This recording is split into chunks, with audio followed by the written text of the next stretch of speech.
The idea of a nation acting as God's instrument is not new. It's a concept woven through history, often used to explain victory, justify conquest, or rationalize suffering. Today, the notion of Russia as God's hammer, poised to shatter the decadence of the West, finds resonance among some. This concept, fraught with theological and geopolitical baggage, demands careful examination. It raises questions about divine agency, human responsibility, and the very nature of good and evil.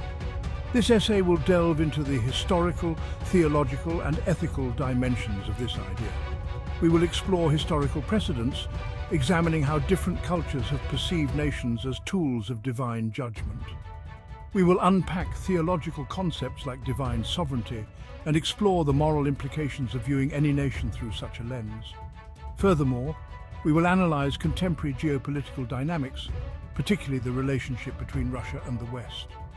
We will touch upon prophetic interpretations that fuel this narrative and address the counter-arguments rooted in human agency and diverse religious understandings. Ultimately, this exploration seeks not to endorse or refute this contentious idea, but to illuminate its complexities. Our goal is to encourage nuanced understanding and caution against simplistic interpretations of global events.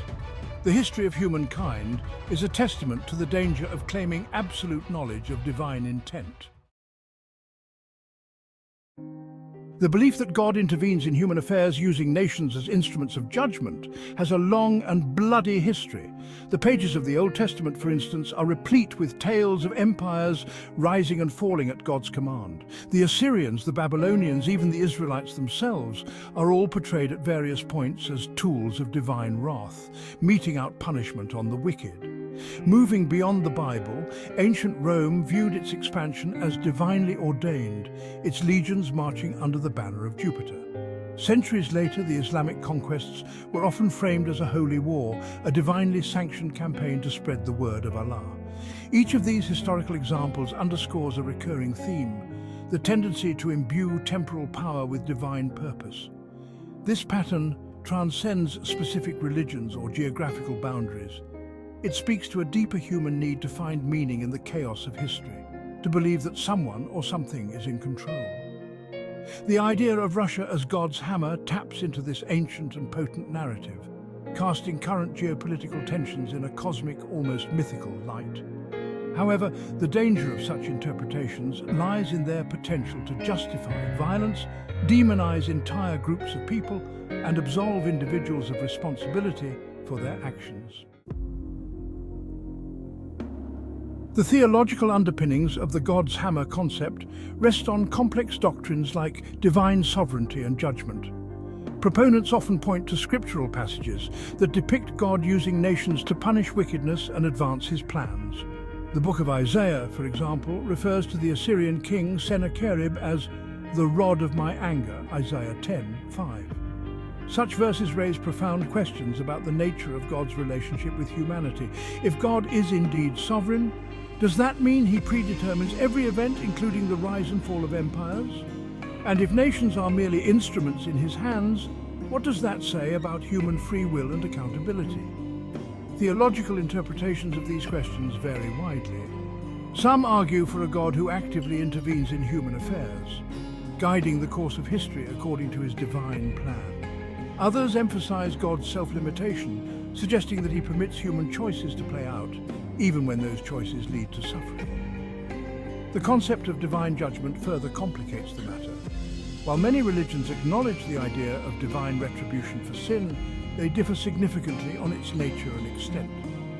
Some envision a final judgment day, while others believe in immediate consequences for wrongdoing.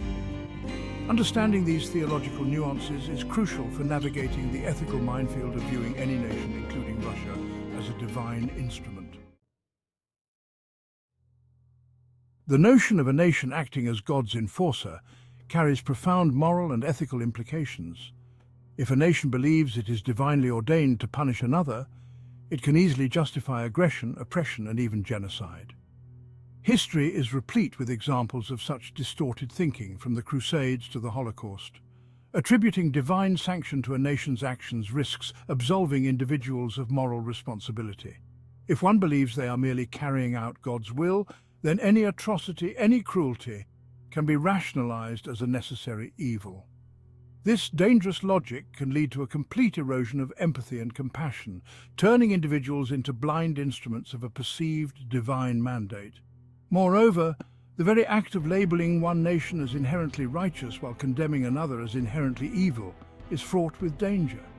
It fosters a binary worldview that ignores the complexities of human nature and the diversity of beliefs within any given society. The idea of Russia as God's hammer often intersects with prophetic interpretations, particularly within certain Christian circles. Some individuals and groups point to biblical prophecies, often taken out of context, to support the idea that Russia will play a pivotal role in end times events.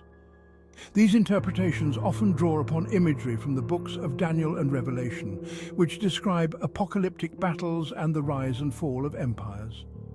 Russia, with its military might and its historical tensions with the West, is sometimes cast as a key player in these prophetic scenarios. However, interpreting biblical prophecy is a notoriously complex and contested endeavor. There is no single, universally accepted interpretation of these texts, and even within denominations, opinions vary widely. The danger lies in misinterpreting or misapplying these prophecies to fit contemporary events, leading to fear-mongering, prejudice, and potentially even violence.